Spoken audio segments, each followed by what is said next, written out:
Hello po ulit. Teacher Fenglot here. Well, dahil kasing ganap eh. Kaya tuloy ako video ng video. Sus ko.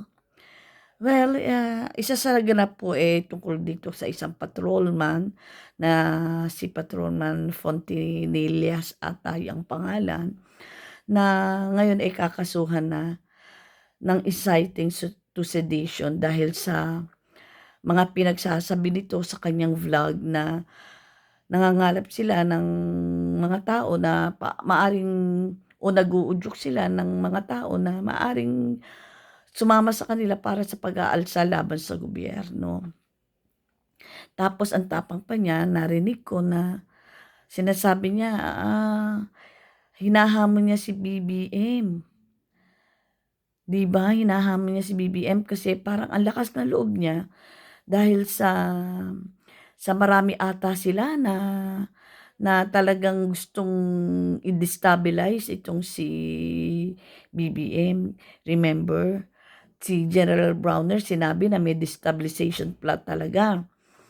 Noon pa, 'di ba, sinasabi 'yun na may nangangalap para i-disturb ang gobyerno ni BBM. Ngayon, itong si Fontanillas, isang police vlogger. Alam mo, Fontanillas, okay lang naman mag-vlog ka. Pero, bilang pulis, hindi ka pwedeng sumali sa isang partisan politics. Dapat ikaw, ang iyong serbisyo para sa taong bayan, sa bayan mismo. Hindi para lang sa isang politiko. Ang pera mo, ang sinusweldo mo, ang pera nanggagaling sa tax ng taong bayan. Hindi galing sa isang politiko. Pera ng taong bayan ang sinusweldo mo, galing doon. Kaya dapat sila ang serbisyohan mo. 'Di ba?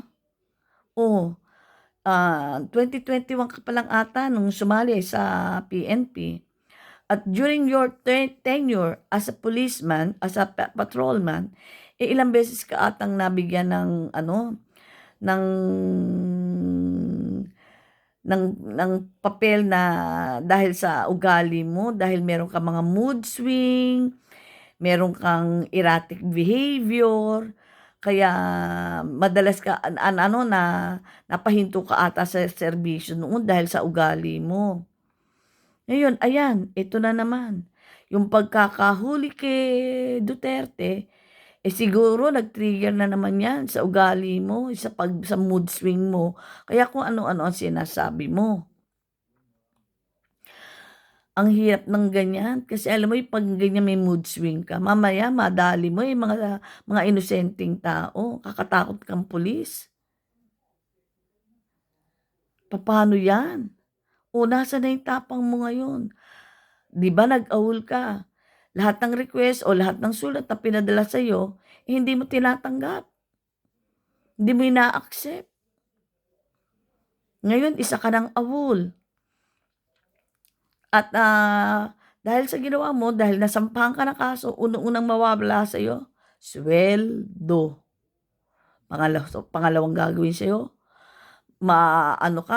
didisarmahan ka. Which is dapat lang, nakakatakot ka eh. Isa sa mga nakakatakot yung mga ganitong pulis. Kaya dapat lang talaga, alisin ka sa serbisyo. Maraming mga pulis na hindi naman pro-BBM. Ibang pulis, Duterte yan, siguro. Pero hindi nila isasakripisyo ang karir nila. Lalo na yung mga pamilyado. Aba, ang politiko napapalitan. Pero ang serbisyo mo, pagiging pulis mo, hindi yan. Kaya dapat, ang loyalty mo nasa taong bayan, hindi sa isang politiko. O ano na ngayon na nangyari sa'yo? Nasaan ka ngayon? Para ka isang basang sisiw. Ang balita ko, nag-iiyak ka. Ay, nako, hirap ng ganyan, di ba? Well, anyway, Yan ang pinili mo, kaya pagdusahan mo. Goodbye.